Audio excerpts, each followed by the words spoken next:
So what is all the fuss with the real estate industry right now? You may read headlines that say real estate commissions changing forever or NAR settles lawsuit. The bottom line, and you can look up and you can hear the details about the lawsuit, it's basically based on the fact that real estate commissions have been perceived to be a violation of antitrust, which technically they are. But I want to be really clear that with all these franchises, I mean, all the big franchises settled, it's in no way an admission of guilt. Agents have not been doing anything wrong. We've just been following a protocol that got a little too comfortable throughout the last 100 years. And so it was just like, this is how it's done.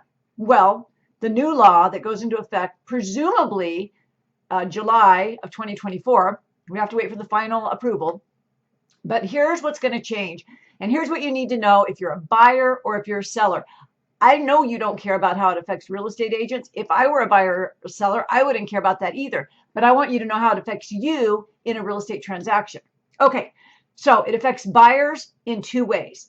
The first way of which is any time that you contact a real estate agent, like to preview a property or to look up properties, the agent is going to have to give you a buyer broker agreement. Now, of course, you don't have to sign this just because you contact an agent.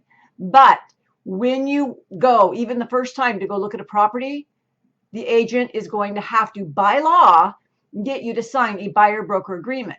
Now, you need to look into what that buyer broker agreement says and what it commits you to. But here's the thing. Buyers agents run themselves ragged. We show property all over the place, and sometimes have our buyers walk into an open house, write an offer with another agent, and then this agent who spent oodles of hours in gas money doesn't get paid at all. Not very fair, right? So what it causes you as a buyer to have to do is to choose your agent and choose your agent with intention. Choose she or he with intention, because the one you pick is the one you're going to kind of be married to throughout the purchase agreement of your home. Now, there's time limits on it and everything else, so don't worry about that.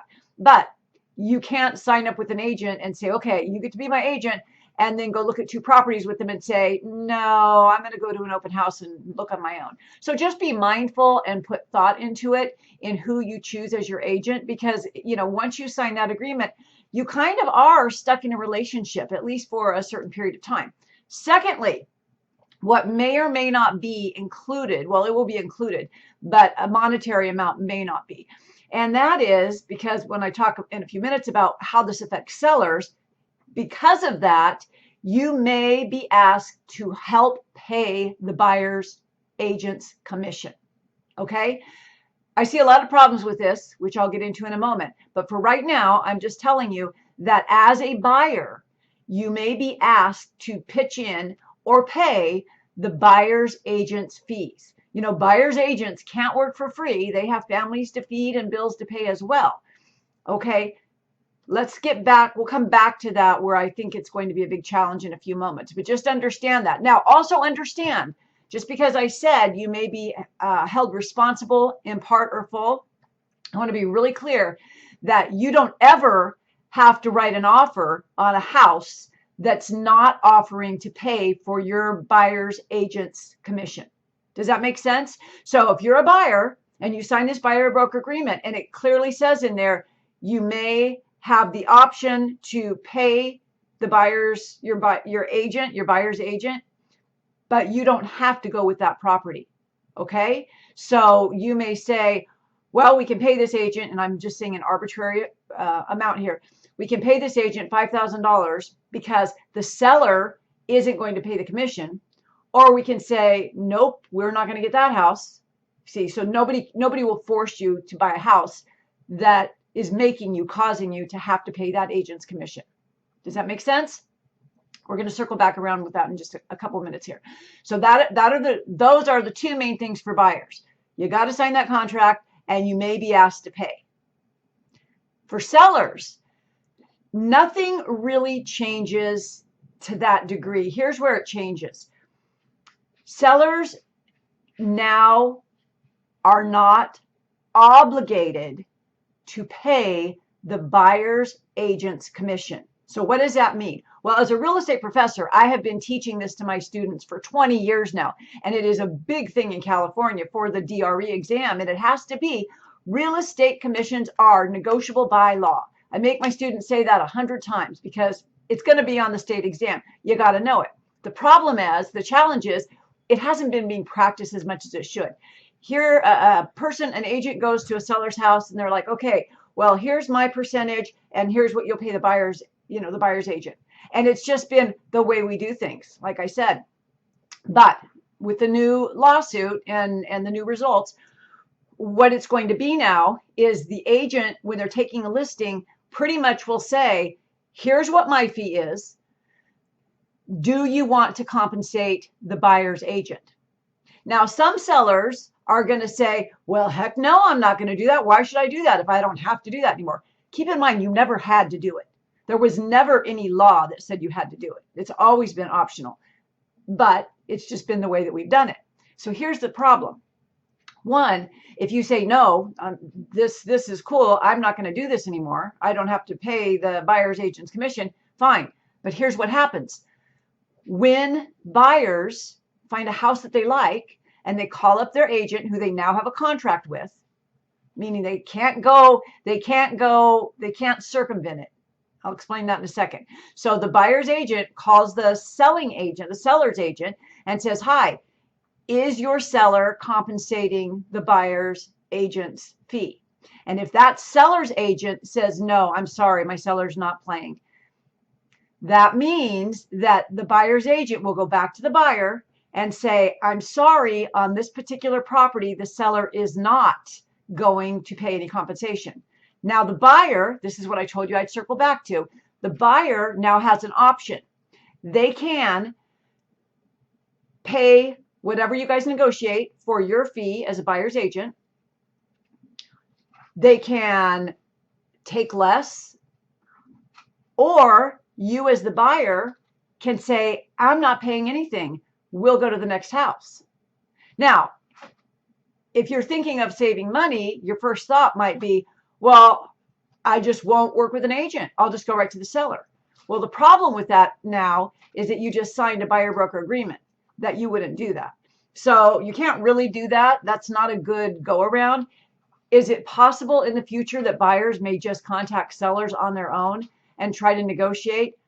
It's possible. I think it would be horrendous, and it would result in so many lawsuits, because even if it just seems like real estate agents just drive around in fancy cars and make phone calls, there are so many things that go on behind the scenes. There's so many deadlines and disclosures and so many, time is of the essence things. So if you want to try that, that's okay. I'm just telling you how this is going to play out. So for sellers, my big message is, I don't feel that it is in your best interest to say, I'm not going to pay any of the buyer's agent's fees. Because here, I list your home and you're like, okay, I'm going to, I'll pay your fee, but I'm not going to pay any compensation to the other agent. Then I'm going to say, okay, that's fine. But when all these agents call me with buyers who are qualified to buy this property, and you say you're not paying them anything, they won't work for free. Now, in some cases, will the buyer say, okay, we'll pay for the buyer's agent's commission? Yeah. But what about all the FHA buyers, the government-backed loan buyers? What about the first-time buyers who barely have enough money to throw together for closing costs? Oftentimes these buyers will actually write in the contract, seller to pay buyer's closing costs, because they only have just enough money to get into the loan, but they don't have enough to pay that, 2 to 3% closing cost. So that's going to be a big segment of buyers. And I can't say, depending on where you're at, what state you're in, I don't know for sure what percentage it is, but I wouldn't be surprised if it's upwards of 80%. So you are really shrinking your buyer pool if you say, I'm not going to pay any commission. Now, the good news for sellers, because I don't want to come across as this is, you're doomed and gloom, you still have to do it, because you don't. In reality, I believe what's going to happen is, I believe commissions will be reduced. And when I say be reduced, remember, it's always negotiable by law. There are agents I know right now, because all the agents in all of everywhere in the United States are talking about this. And there are a lot of agents who are saying, no, I'm still charging 6% or 5% or whatever it is. And that's all well and good. But as a seller, you need to understand that you have negotiating power. So if I come up to if I'm at your house and we decide we're going to work together, and I say I have a 6% commission, you can ask if you can negotiate with me. You can say, well, I'll pay you, and I hate to say amounts because it's so illegal, but you can say, I'll pay you this amount and I'll give this amount to the buyer's agent. You see, it's going to be the Wild West. But the reason I bring this up, and I think it's important, is in some ways, and I could get kicked out of every networking group I'm in for saying this, but in some ways, agents really get paid a lot. And I mean, if a seller has a $500,000 house and we're asking for a 6% commission, that's $30,000. Clearly eats into your equity. Again, if you go to a brain surgeon, or if you need brain surgery, you're not going to say, well, how much is it to the penny? Because you're getting a professional, expert, experienced professional to help you navigate it. And I tell you what, I know from personal experience, real estate lawsuits are way more expensive. I know, I'm a real estate professor. I've taught real estate law many times, and it's a jungle out there. So I'm not saying that real estate agents' commissions should be cut down to nothing, because you'll lose all the real estate agents out there that are worth their weight in gold, right? So it's still a significant cost that is well worth it. What I'm saying, though, is there's wiggle room all the way around. Now, I have talked to a number of sellers already who have said, no, I'm not going the discount rate because I know I'm going to get what I pay for. And I personally love that attitude. But at the same time, it's going to be give and take for all parties probably. So how it affects you, the best thing you can do is have a really honest to goodness discussion with your realtor, who is ethical and not going to, who's not going to say, oh, yes, you still have to pay this, because it's always negotiable by law. But at the same time, if you're a seller, respect the fact that some agents, work harder than others, and we know what our value is. And by paying, at least partly compensating the buyer's agent, that's going to be helping you in the long run. Do those commissions and fees need to be decreased a little bit? Who knows? Not for me to say, right? Commissions are negotiable by law. The only other change, and this doesn't really affect you as a seller or a buyer, but the new law is that while the sellers can still offer compensation to the buyer's agent, it cannot go in MLS.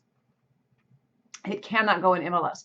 Is this giving unfair advantages to like some big conglomerates that are investing in real estate? Probably, right? Because we know that there's things going on. But it causes no big disadvantage for a buyer or a seller.